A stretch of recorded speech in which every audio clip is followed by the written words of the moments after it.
Welcome everyone to our final Oxford Big Questions of term. We're so excited to have you tuning in this evening. My name is Chris. I'm a member of the Christian Union, which runs Oxford Big Questions. Oxford Big Questions is all about asking the big questions of life and seeing whether the Bible and the Christian message can provide the answers to those questions. And this evening, we've got a really great question that we're discussing, examining the evidence. Did Jesus really rise from the dead? It's one of those questions that if you answer yes to, transforms your understanding of the universe and the way you approach life. And that's why I'm not going to be tackling that question. We've got a very special guest with us this evening, Sir Jeremy Cooke, who's joined us, and he's going to be tackling that question. He is much more qualified than me to do that. Jeremy, I'm so glad for you to join us. Privileged to be here. Jeremy, would you mind just explaining a bit about who you are and what you do, just before we kick off with the talk? Well, I'm very old because I was a High Court judge. I retired from that 4 years ago now. I still sit as a judge in Singapore and in Dubai in international commercial courts. And I sit as a private arbitrator, which means I decide cases in private of the same kind that I used to decide when I was a judge. Wow. And before you were a judge, you studied at university. Would you mind just sharing with us where you studied? I studied at the Hall, St Edmund Hall, back in 1967 to 1970. Played a bit of rugby, did a bit of law. Cool. Yeah, it's great to have someone who has been through what we've been through. Well, the Oxford education. So cool. Guys, just a message to you guys tuning in. We do have a link in the description. Just click on that link and please be submitting questions through the talk. Once Jeremy reaches the end of his talk, we will be having a Q&A. So please be thinking of questions, submitting questions. We want this to be a dialogue, and we really want to explore this issue today. So yeah, that's all from me, and I'll be back in about half an hour. But Jeremy, it's all yours. Thank you. I want to start by posing two questions. The first is, what is evidence? And the second is, what is history? Evidence of fact in its simplest form is simply what a witness says he saw or heard or experienced. For example, a blow on the back of the head. And of course, any witness may be truthful and accurate, or honest but inaccurate, mistaken, or may simply be telling lies. And a court has to assess that by reference to other evidence, contrary evidence, the surrounding circumstances, the potential motivation for telling lies, or for not accurately seeing or hearing what occurred, or not recalling it correctly. In addition to that, there's also what we call hearsay evidence, which is where a witness relates what someone else told them about what they saw, heard, or experienced. At one time, this was inadmissible in English courts, but it is of obvious value, and it's now acceptable, although close examination of the circumstances in which the communication took place or the record in writing came to be into existence has to be carried out in order to assess its reliability.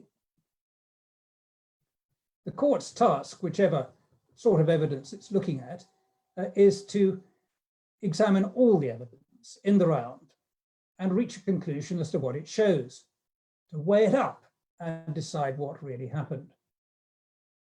So that's evidence. What is history? Well, that's the title of a book I read many years ago in order to gain acceptance at Oxford as an undergraduate. But put shortly, history is an attempt to research the evidence, isn't it? The records of what people said, heard, and did, and again to reach a conclusion on it, to decide what happened in the light of it, much like a court. And the search is for the most cogent explanation that fits all the reliable evidence that one finds. And I want to read to you, if I may, the opening sentence of a book about Jesus. This is the way it goes. Many people have undertaken to draw up an account of the things that have been fulfilled, just as they were handed down to us by those who from the first were eyewitnesses. Therefore, since I myself have carefully investigated everything from the beginning, it seemed good also to me to write an orderly account for you, so that you may know the certainty of the things you have been taught. When the author wrote that narrative, he tells us that he embarked on a task of the kind that I've just described. He explains that many people had produced an account of what had taken place on the basis of the evidence of eyewitnesses of the events in question. He then says that he decided to write an orderly account, having investigated the matter carefully so that his reader could be certain about what he'd been told. And so this author, Luke, was seeking to write history based on the evidence of those who'd been present at the time, so that his reader or readers could come to a decision. And it's fair to conclude, on the basis of what he says, that he got his information from the horse's mouth. Because what he says is that he investigated everything from the beginning, after referring to other accounts written on the basis of eyewitness testimony. What one finds is that Luke doesn't record all the same events as appear in the other Gospels.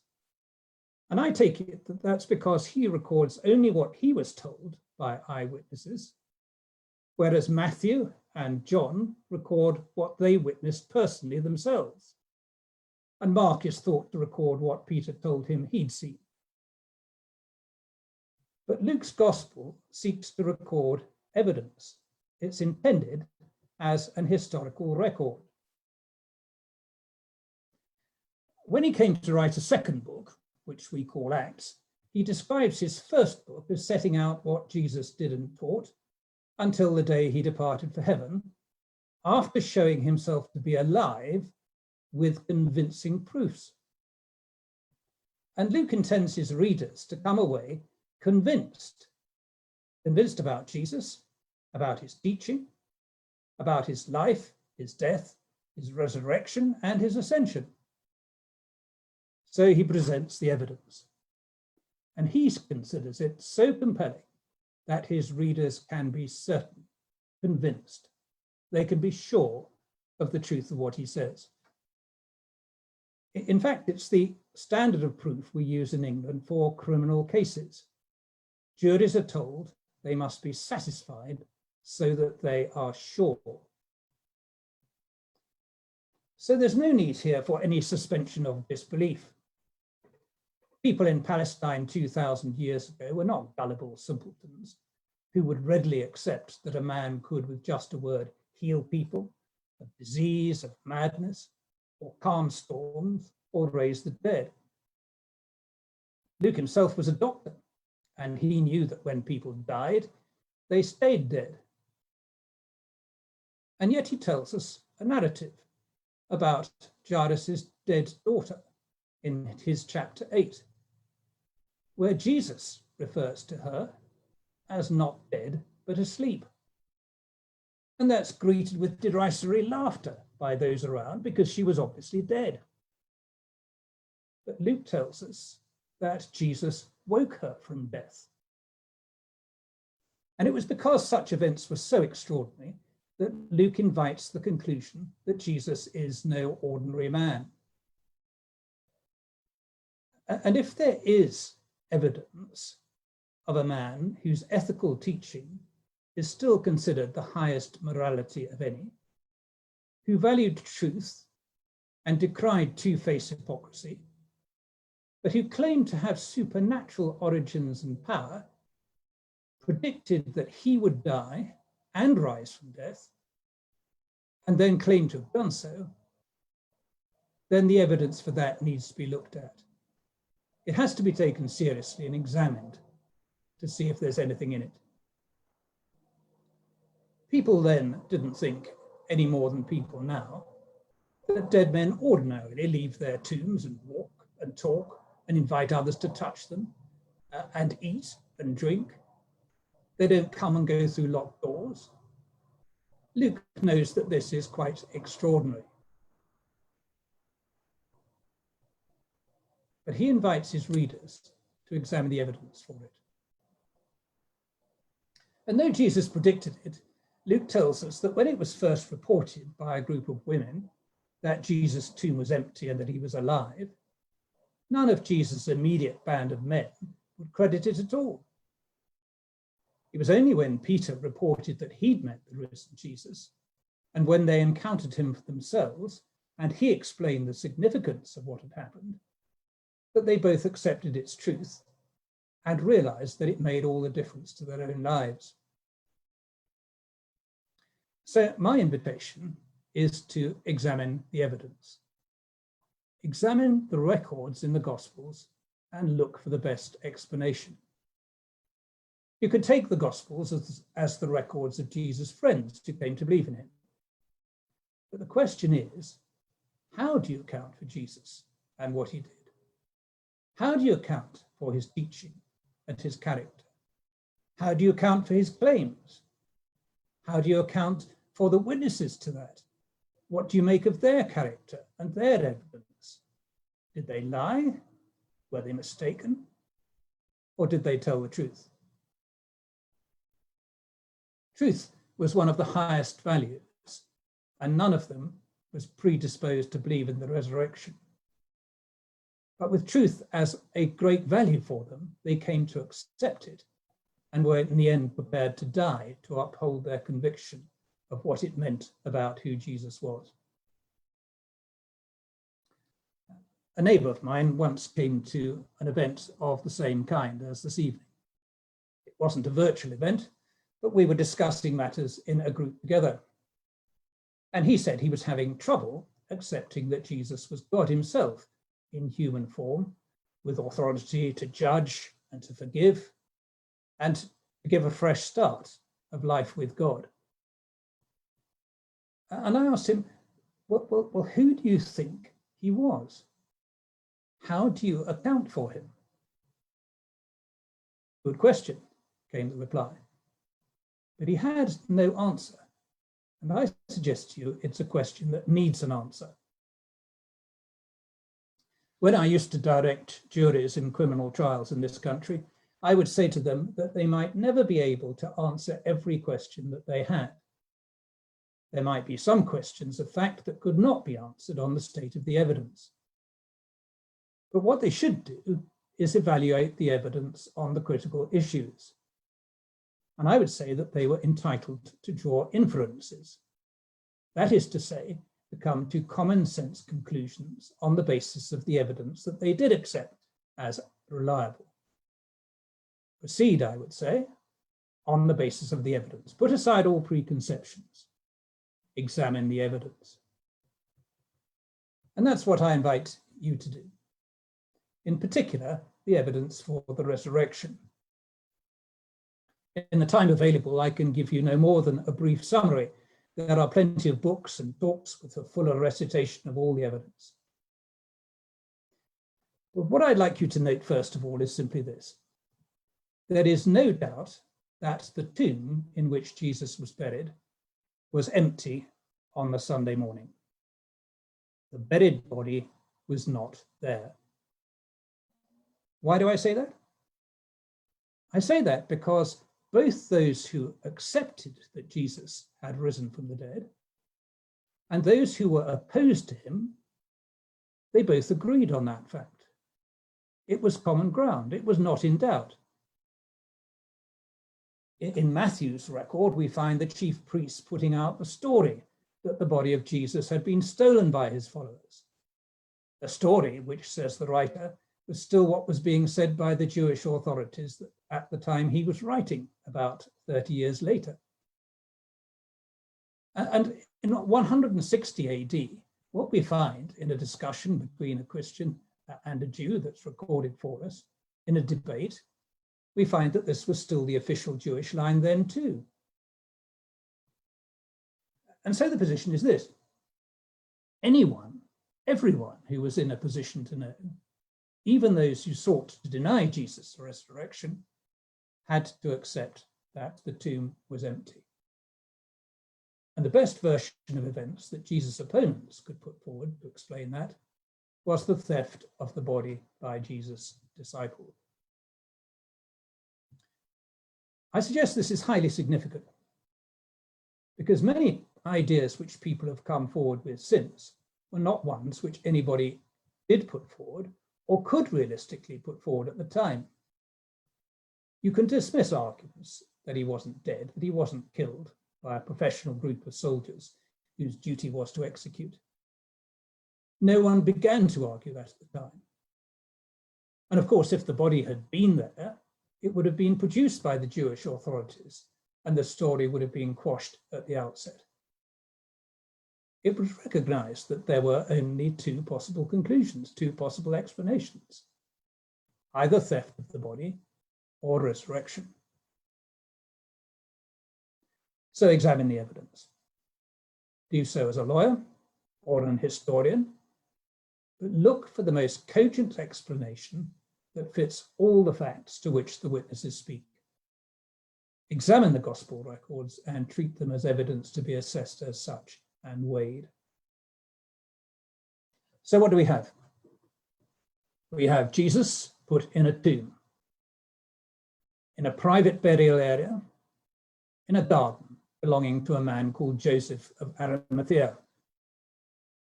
And these tombs were hewn into the rock with an entrance of about 4 to 5'5" high. Inside were shelves at the side on which bodies were put in an inside chamber with a standing space in the middle. The hole, the doorway at the front, was either sealed with a stone like a stopper or with a huge stone like a mill wheel, which ran in a groove which sloped down from above the hole across its front, with the deepest part in the middle of the entrance. That type of stone would be held in place by a chock at the top of the run. And when that was removed, the stone would run down the groove into place to block the entrance. Such a stone for a 5-foot doorway would weigh about 1.5 tons. Not easy to remove. Next, examine the evidence of Jewish burial procedures.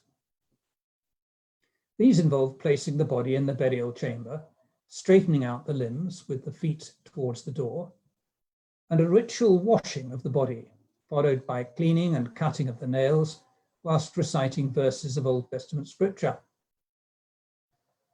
Then the corpse would be prepared with aromatic spices, not embalmed, but anointed with materials which would allay the stench of the decomposing body.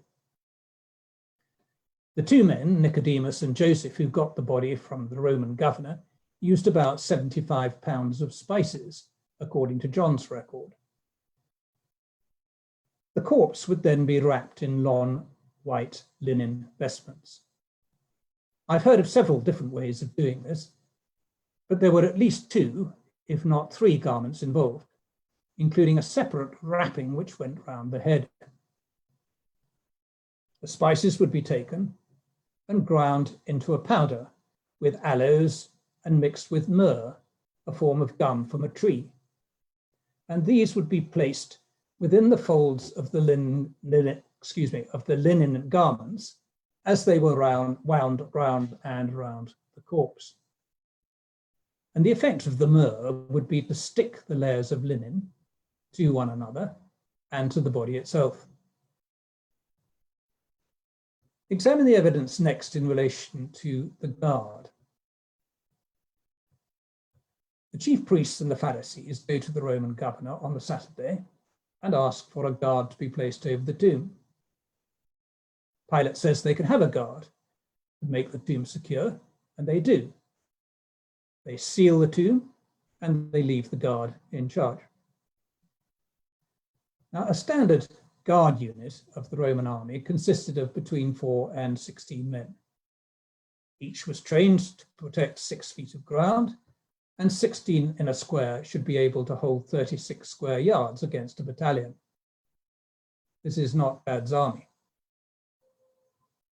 And when put on guard at night to guard a doorway, 4 men would guard the door for 4-hour stints at a time, and 12 men would sleep in front of them in a semicircle with heads pointing inwards. That meant that anyone who was going to approach the doorway would have to tread over sleeping bodies before getting anywhere near the sentinels who were on duty and wide awake. And the punishment for deserting one's post or for falling asleep was death by being burned alive with one's own clothes used as the kindling. If it was unclear who was responsible, then lots were drawn and the man selected was executed. The seal across the doorway would consist of a cord stretched across, in this case, the lock door, and fastened at each end with sealing clay and sealed with the Roman seal imprinted on it. And if that seal was broken, because it was Rome's authority which was an issue, the Roman equivalent of MI5 would be called in, and the person found responsible would be crucified upside down. Now examine the evidence of the situation on the Sunday morning. The soldiers had remained on duty throughout an overnight minor earthquake. The seal was broken, the stone was rolled away, the tomb was empty, and the grave clothes were found lying there in separate pieces, the one which went round the head being folded up neatly separately. The guard were never punished by the Romans. The Jews didn't complain to the Romans about them, and they were paid off. And the priests put out the story that the guards had fallen asleep and the body had been stolen by Jesus' followers. And many people claim to have seen Jesus that day and afterwards. Different in appearance in some ways, undoubtedly, but nonetheless identifiably Jesus. So when you examine the evidence, who's to be believed? The priests constituted a group of people determined to stamp out the Jesus heresy as they saw it and to prevent its spread. And the best story that they could put forward was that the body had been stolen by the disciples whilst the guards were asleep. But if the guards had fallen asleep, how would they know what had happened? And the idea of 4 Roman guards falling asleep is highly improbable. 4 trained soldiers all falling asleep at the same time, with a minor earthquake going on at some stage in the night. And the disciples, in order to get to the doorway, would have to tread noiselessly over 12 sleeping bodies, if that's what the guard was, past the sleeping 4, who are supposedly on duty, roll the heavy stone back up noiselessly, and enter the tomb quietly. Then take the time to unwrap the body completely from the sticky, spicy grave clothes and leave the head wrapping neatly folded, separate from the rest.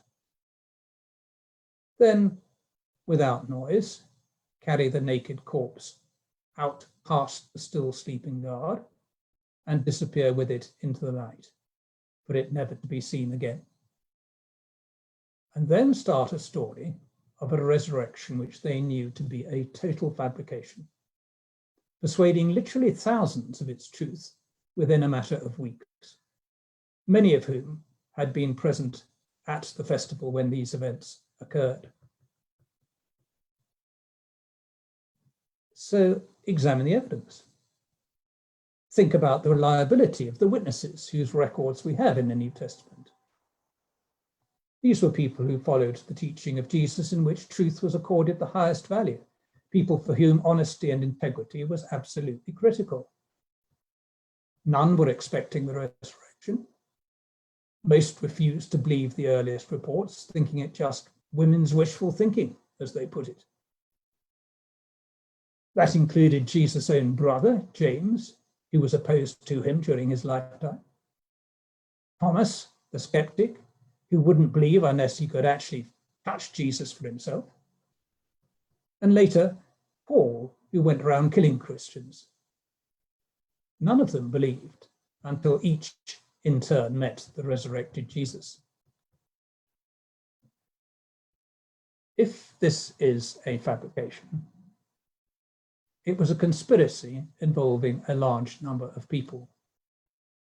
People who at the time were in hiding and terrified, thinking that they were next on the list for execution. They thought all had ended when Jesus died. And I suggest to you that it's psychologically improbable for a group for whom truth was one of the highest values to take the body and fabricate a story like this from the depths of the terror and disappointment at the death of their leader that they felt. But within weeks, they were giving this account of resurrection, and they were prepared to die for it. You can forget about mass hallucination. There's something like 15 different recorded appearances to individuals and groups, and in one case to a group of over 500 men at one time. They saw this figure who ate and drank, who cooked breakfast on the beach for his friends, who showed them his wounds for examination, and who could nonetheless appear in a locked room. He was human, but yet more than that, different and somehow more real even than solid things. And here were people from different backgrounds, of different temperaments, different personalities, educated, uneducated, sensitive, rough and ready, down-to-earth people, wide boys, fishermen and professional people, all of whom said that they met Jesus. And it changed them because they saw that this mattered more than anything else which had ever happened, not just for themselves, but for all the world. So examine all the evidence. And there's a final factor here I'd just like to draw to your attention. It's this. What is often said about good evidence is that it has the ring of truth. It's somehow self-authenticating. You can sense its validity and truthfulness regardless of its unusual nature. And so people sometimes say of evidence, well, no one could have invented that. No one would think of making that up. Truth is stranger than fiction, some even say. But in the case of the records that we have in the Gospels, it actually goes a bit further than that. Because what Jesus told his disciples was that his Spirit would bring to mind all the things that he told them after he'd left them, and that his words were the words of life. And when you read the records, you'll see that it's not just the records compiled by individuals like Luke, but the record has this self-authenticating quality, this self-authenticating authority of words from God himself. And the invitation I extend to you is examine the evidence, but encounter Jesus in his words. Try it and see. Examine the evidence, and you'll find that God speaks. That is what the record is there for. And so I'd like simply to encourage you to read a gospel. Read it alone or read it with a Christian friend. There are many easy ways of doing that, and your Christian friend will undoubtedly be able to help you in that respect. But whatever you do, and however you do it, I invite you to let the evidence speak, let God speak. Because if this is true, if a man was raised from the dead, and not just a man, more than a man, God himself involved in human life and death, then that has cosmic significance in the context of the world at large. And it has a personal significance, not just for me, not just for those millions of Christian believers, but also potentially for you. Thank you very much. Great, thank you so much, Jeremy. That was really comprehensive and covered a lot of ground there in quite a short amount of time. So thank you so much for doing that.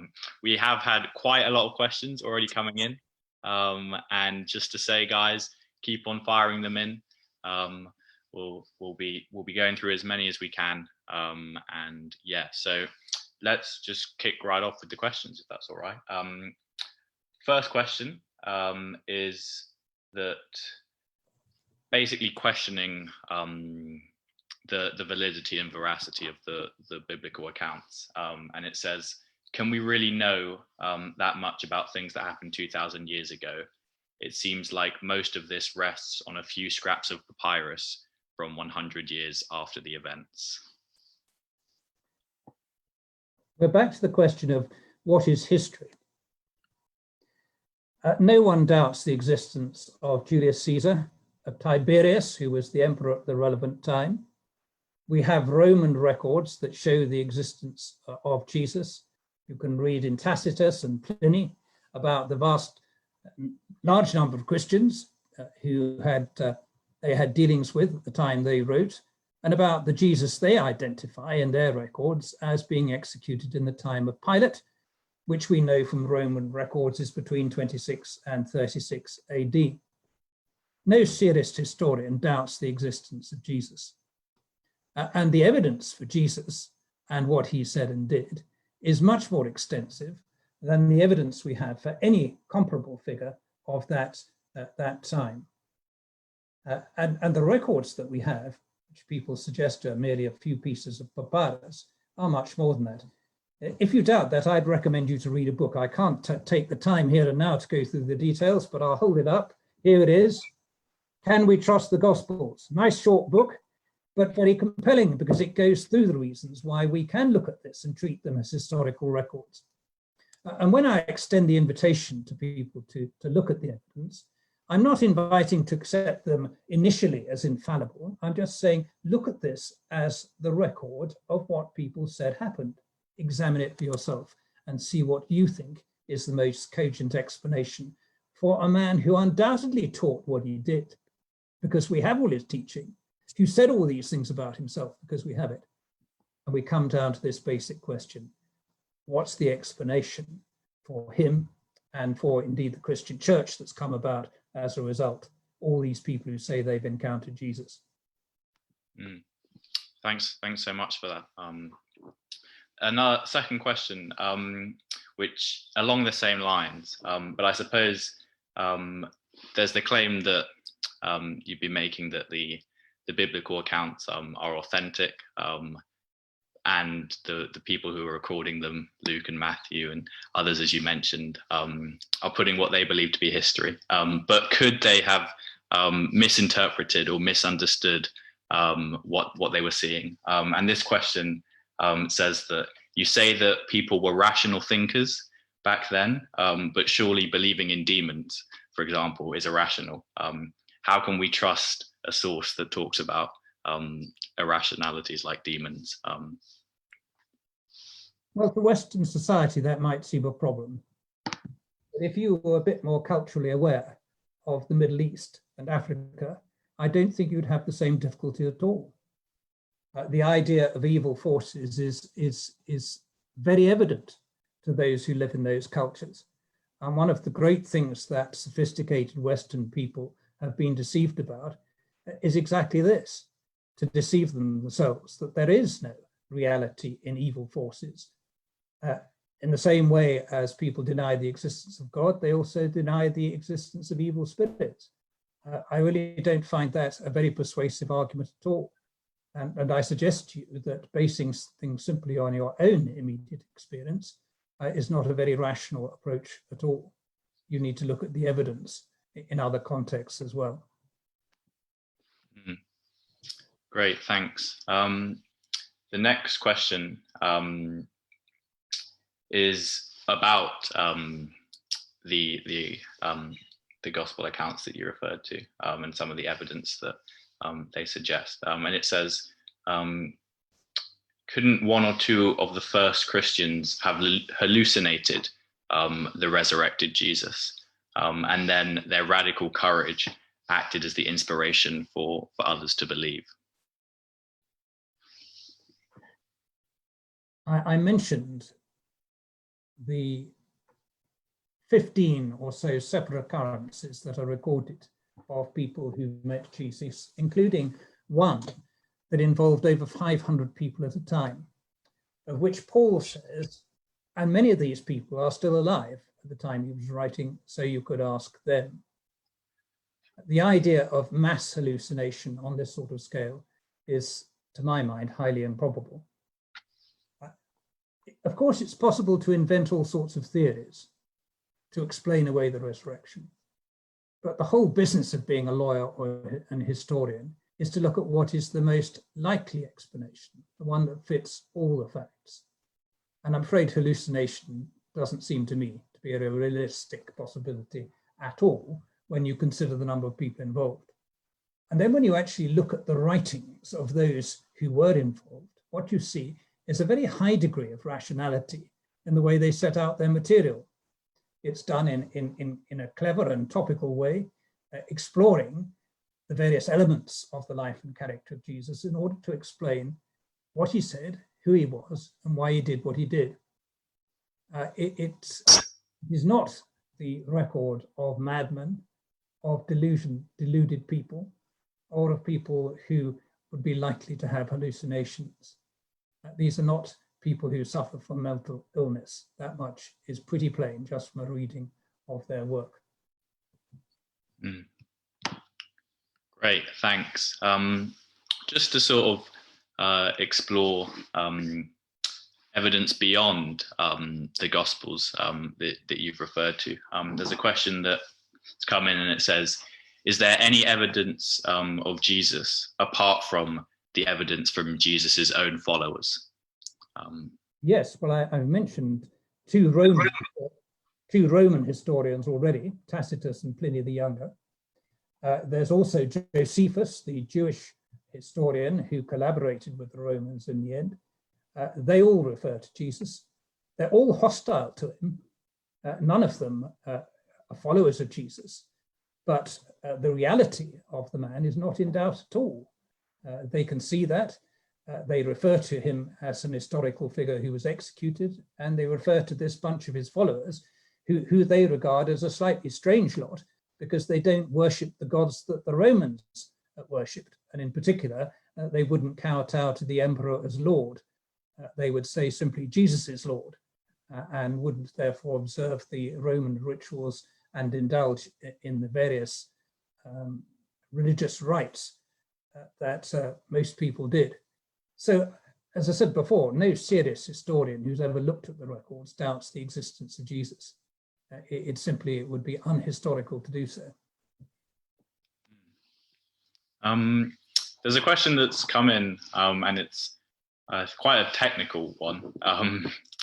It says, what are your sources for the size and practices of the Roman guard, the stone being rolled in front of the tomb, and the seal, and the burial practices?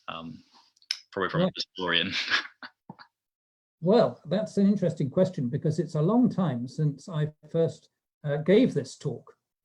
And my reading at the time took me to these matters. There's no doubt about the sort of tomb. They've been discovered. You can go and see them. Indeed, if you go to Jerusalem now, you can go to a place that's called the Garden Tomb. It's probably not the tomb where Jesus was actually buried, but it's of the same kind, and you can see it in exactly the form that I've described to you. As to the way things were sealed, that's commonplace. There's no difficulty about how that worked. As for the Roman guard, I'm afraid I can't quite remember the source from which I took that. But look at it for yourself, investigate for yourself, look it up. I'm sure you'll be able to find it without too much difficulty. Great, thanks. Just checking the questions. Hoping I haven't missed any out. But yes, I think this is probably one of the last questions we've got. Just to say, we have still got a bit more time, guys. So if you have got more questions, still be typing them in. But this question says, does believing the resurrection is true make you a Christian? Not in itself, but you couldn't be a Christian unless you did believe it. Because being a Christian in the end is more than a question of mental assent. Jesus himself told a story about two people who died. And in the story that he told, he has a picture of one of them who is separated from God, who's in a place for departed spirits, reserved for those who are not believers. And he's, in the story, very keen that someone should go back from the dead and tell his brothers so that they should pay attention to God and not finish up where he is. And in the story, he says, if you send someone back from the dead, then they'll believe. And in the story, Jesus has Abraham saying, even if one should rise from the dead, they won't believe. And the reason is simply this. You can assent with your mind to the truths of Christianity, but what ultimately matters is, are you going to follow Jesus? Are you going to give your life to him? Are you going to say, yes, you're God, and I owe you my life. I recognize that I should treat you as God, and therefore my life belongs to you, and I should live for you. And that involves a matter of the will, of actually saying, I'm going to be a follower of Jesus. Now, you couldn't be a Christian without believing that he was God and that he rose from the dead. But that in itself wouldn't take you home. There's this element of personal commitment, of staking your life on it, just as those early disciples did. And that's what makes a Christian a Christian. Thanks so much for that, Jeremy. Yeah, that's really, really helpful. There is, the questions are coming in thick and fast still. Just scrolling down. So that's great. What about other myths about God's dying and rising? This question says, couldn't the Christian account just be another mythical retelling of this typology or typology? Well, you're probably talking about fertility cults and so on and so forth. There are plenty of books being written on the subject. But the one thing that's different is that we are here talking about a figure in history, as I've sought to persuade you, sought to set out. The difference here is that it's not put forward as a myth. This is put forward as historical reality. And the significance of it is rather different from the significance in all the fertility cults with spring and summer and autumn and winter and so on and so forth, death and resurrection in that sense. What we're talking about here is God himself in human form going through death in order to put right the things that are wrong in the world. What we have is a world that's alienated from God, a world where we don't naturally relate to God, and where, in order to put things right, justice has to be done. And we find God sending Jesus to take the blame, to take the responsibility of all the evil of the world, all the injustice in the world, and to put things right. Obviously, I'm interested in justice, but justice is about putting things right. That's what, in the end, justice really means. It's not simply about punishment. It's trying to balance the scales. It's talking of equivalence. It's talking about putting things right. And what Jesus came to do was to put things right between us and God. And he dies in order to achieve that. So his death and resurrection has a wholly different significance from that which appear in any of the religious myths that you're talking about, whether they be fertility cults or anything else. And the key to this is, one, it's history, and 2, read what he says about what it really means, why it's significant. And that's why people who've become Christians say that this is the most significant thing. This is the thing that really matters. This is what brings us into contact with God. Mm. Thanks, Jeremy. We're just going to have probably time for a couple more questions. This might be the penultimate one of the evening, but you just mentioned there when you were answering that question about you're concerned with justice, which is probably unsurprising given your career. But this question is not explicitly related to the issue of the resurrection. But it says, and it's probably from a lawyer, how has being a Christian impacted your approach to law? I think the way it's impacted my approach to law is simply this. The one thing that is abundantly clear, both from Jesus' own words and from the whole of the Bible record, is that we have a God who's interested in justice. He's interested in the way people live. He's interested in people living the right way.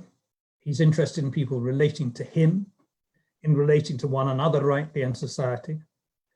And he's intimately, therefore, concerned with putting things right when they go wrong with justice. And as a judge, that's what one tries to do. In a limited human context, we don't get it 100% right. We're fallible. We make mistakes. But judges and juries and magistrates seek to do justice. And as they do that, they are doing something with which God is very interested. And so as a judge, I regarded as what I was doing as something I was doing for his purposes. And indeed, in as much as any Christian, whatever they do it for God's purposes. There's no question that judges have a particular role in that respect, in seeking to achieve justice in human terms, with the great knowledge that at the end of the day, God will ultimately do justice even where human justice gets it wrong, which I'm afraid it does from time to time. Great. This will be the second last question, and then we'll move on to our final question. But yeah, Jeremy, thanks so much for answering all of these so well. This is, what is the historical relevance of the Shroud of Turin? Not well, mentioned, but I don't pretend to be an expert in the Shroud of Turin, and there's been various carbon dating and so on of it. To be frank, I don't think it has any real significance at the end of the day. It can't be conclusively shown, as I understand it, that it is the actual shroud around the body of Jesus, and I think it'd be extremely surprising if it was. The dating does seem to suggest it's rather more recent than that. So I'm afraid I'm not going to enter into a long debate about it, but I don't think there's any great significance to be attached to it. And I don't think it tells you much about the truth of the resurrection one way or the other. Great. And yeah, our final question is, why is it that some people didn't recognize Jesus when they saw him after he was resurrected? You'd think that, yeah, if Jesus had come back, people would be able to tell that it's him rather than not being able to, recognize him. Well, that's an interesting thing, isn't it? Because if you were making up this story, the one thing you would be quite clear about is that he'd be instantly recognizable. There'd be no doubt about it. You wouldn't express any doubt about that at all. And yet what does appear from the gospel records is that he was slightly different. They recognized him. He was identifiably Jesus, but he wasn't quite the same to look at. In some ways the same, in other ways different. And we're given the indication that that's how it actually is going to be for those of us who die and are then raised to life. Our bodies will not be exactly the same as they currently are. Paul talks about it as being a glorified body, a spiritual body, if you like, above and beyond the body that we now have. To take the obvious example, Jesus could eat and drink. So his body in that respect was like us. He could be touched, yes. But actually, he could go through locked doors, which no way.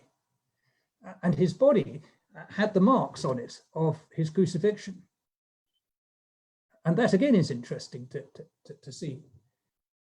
But quite how this works, I can't tell you. Paul talks about it, as I say, as having a slightly different type of body when we're raised to life, a body like Jesus. And there's no question that it was both similar in some respects and different in others. And again, what I would suggest to you is if you were making up a story, that's the last thing you'd be saying. Great. Well, thank you so much, Jeremy, for joining us this evening.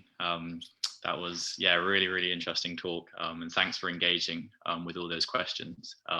And yeah, as Jeremy said, these only really scratched the surface of some of these issues. There was that book you recommended, Jeremy. What was that book? Can we trust the Gospels? Can we trust the Gospels? Or if you want books on the resurrection, there's one written by a current judge called Was the Tomb Empty? Or The Case for the Resurrection of Jesus? Or The Case for Easter by Lee Strobel, a journalist.